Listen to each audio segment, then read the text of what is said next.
the American Clean Energy and Security Act of 2009. But what is cap and trade? That is what we'll attempt to answer in this presentation. We'll cover the bill's intent, or actually both of them, the one they want you to think about and the one they don't want you to see. We'll talk about the most common promises that were made to the American public regarding cap and trade. And then we'll move on to the truth, and we'll cover the economic and then the environmental realities of the bill, and then we'll wrap it all up in the conclusion. Now here's a quick intro to cap and trade. According to the bill's authors, cap and trade is a bill to create clean energy jobs, achieve energy independence, reduce global warming pollution, and transition to a clean energy economy. I hope to help you see the truth, and to help others to see that this bill is nothing more than an energy tax, an unnecessary burden, a job killer, and it's going to have minimal, if any, effects on the environment. Now sometimes the bill is also referred to as H.R. 2454, Cap and Tax, Cap and Trade, the Global Warming Bill, American Clean Energy and Security Act of 2009, or Waxman-Markey, named after its sponsors Congressman Henry Waxman and Edward Markey.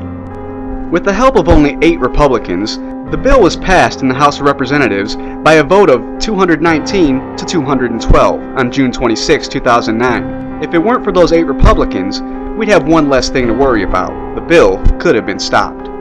Here are the 8 Republicans, commonly referred to as the Cap and Tax 8.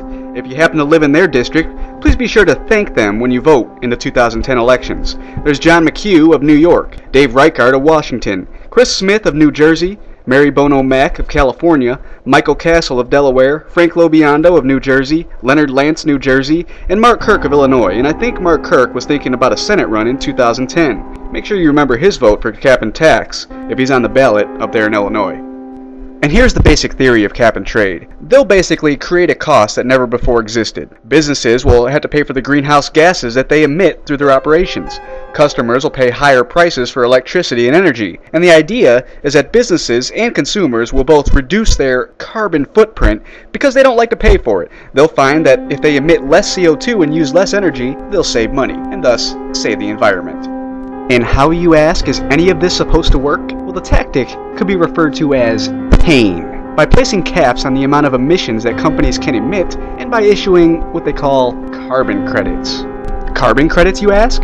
Yeah, basically ration coupons or allowances for X amount of CO2. In order to do business, companies are going to have to purchase enough credits to cover their greenhouse gas emissions. Now, if they go over their cap, they'll have to pay hefty fines or just need to purchase more credits. I think the code word is taxes. Wait a minute, so are you basically saying this is a tax without calling it a tax? Let's illustrate with an absurd example just to make it clear. Pretend instead of businesses, cap and tax was imposed on us, people. And since we exhale carbon dioxide, which apparently kills the planet, Al Gore has convinced half the population that there's a consensus that breath is causing global warming. Now, according to the Carbon Dioxide Information Analysis Center, the average human being exhales about 2.2 pounds of CO2 per day. In our pretend example, some genius in the government has decided, in an effort to save the planet, the government should regulate and cap the amount of CO2 that we exhale. And in our pretend example, the new bill calls for charging every person 15 cents a credit for every 1/10 of a pound of CO2, and that works out to be about $3.30 a day for 22 credits, or $100 a month, in our fake example. So now the basic theory would be that the people will get sick of paying $3.30 a day to breathe, and they'll start to exhale less. By exhaling less, people in our fake example will be able to keep more money, and then they'll feel good too, since, they're saving the earth. Unfortunately, here's the dirty little secret. Even in a world as fake as our example, the people won't breathe less, even if it means paying $100 a month. And who knows, maybe the fake politicians in our fake little world never really thought the people would actually hold their breath a few extra times a day. In either case, it would be fair to label the $100 a month as a tax, just as back in the real world, as it would be fair to call the charges imposed on companies for the CO2 they emit a tax. Now, depending on your take of it, it might even be just as ridiculous. The government just calls it something else, like climate revenue or maybe Earth Protection Funds.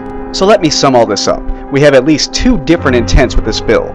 The one that you can see, the visible intent, which is the one that the government wants you to know about and That's the one that's benefiting from all of Al Gore's new religious propaganda, the save the earth from ourselves man-made global warming. And then there's the not-so-visible intent, the one that no politician who supports the bill would admit, the intent that all of this is just to bring in more tax revenue. Now there's also a third intent, control, but we'll focus on only two for this presentation. In a nutshell, cap and trade's intent is to impose extreme taxation without admitting or referring to any part of it as a tax.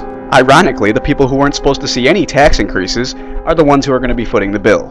The promises. Do Americans want us to limit pollution and make polluters pay so that Americans can have cleaner air for the cost of a postage stamp a day? You bet. According to estimates of the Environmental Protection Agency, the reductions in carbon pollution required by legislation will cost American families less than the cost of a postage stamp per day. According to the Congressional Budget Office, this bill will cost the typical family less than that of a postage stamp per day. If we take action now, we can get jobs, growth, clean energy, and energy independence for less than the price of a postage stamp a day. Here are the most common promises that you've probably heard. It won't cost anything. It's going to increase jobs and green investment, and it's going to save the earth. We'll discuss each of these one by one.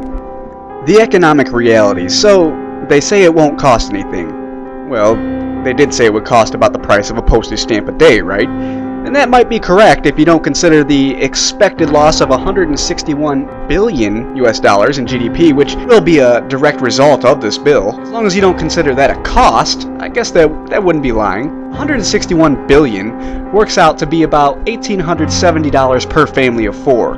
If you divide that by 12 months, the monthly environmental donation, because we wouldn't want to call it a tax, the environmental donation works out to be about $155 a month for a family of four. Now, by 2035, that average GDP loss goes up to about $393 billion, and that comes out to about $6,790 per family of four. When you look at this number on a monthly basis, it's about $565 a month, and that's a car payment for a really nice car that, you won't be driving. Or hey, we could look at this on a weekly basis. That comes out to $130.57 a week, plundered from your family's checkbook. How does that sound? Now, unless they plan on trying to make obscene profits with stamp sales, they're leaving a few things out, I'm just saying. Now that brings us to the next economic reality. They claim that cap and trade will increase jobs and investment. Really? No, not really, at least not if common sense economics have anything to do with it. Let's see, the goal of cap and trade would be to drive up the cost of energy so that everybody would decide to use less of it. But the problem with this claim is that when everyone in the economy is using less energy, that's usually an indicator of an economic slowdown. Look, if you see a dramatic decrease in energy use, you're also going to see prices increasing, consumer demand decreasing, and unemployment's going to be going up. I know, let's do another pretend example. Pretend there's a company called XYZ Company. They make widgets. Widgets can be whatever you want them to be. Say the cost is about $15 to buy the widget in the store. Let's pretend it costs XYZ Company about $10 to manufacture that one widget. And we'll also pretend that cap and trade is passed and Obama's promise that electricity prices will necessarily skyrocket has come true. Under my plan of a cap and trade system, electricity rates would necessarily skyrocket. So now, with this new energy cost and carbon caps, let's pretend that our manufacturing cost per widget increased a whole 15%. And I have a feeling I'm being a little too nice to Waxman Markey with a mere 15% here, but let's go with it. So we'll say the new cost to manufacture a widget is $11.50. Now let's not forget about the people who supply the materials to make the widgets. They also had costs skyrocket. And let's not forget the truck drivers who deliver the materials. So again, probably being way too conservative with this number, we'll just pretend that our widgets now cost $12.50 to manufacture when you add on the energy price increases for the material suppliers and the truck drivers who deliver the materials. Now let me introduce you to GovMart. They're a major retailer who sells widgets. They sell them to me and you. And before cap and trade, the price they used to be able to buy the widgets at wholesale from XYZ Company was $12.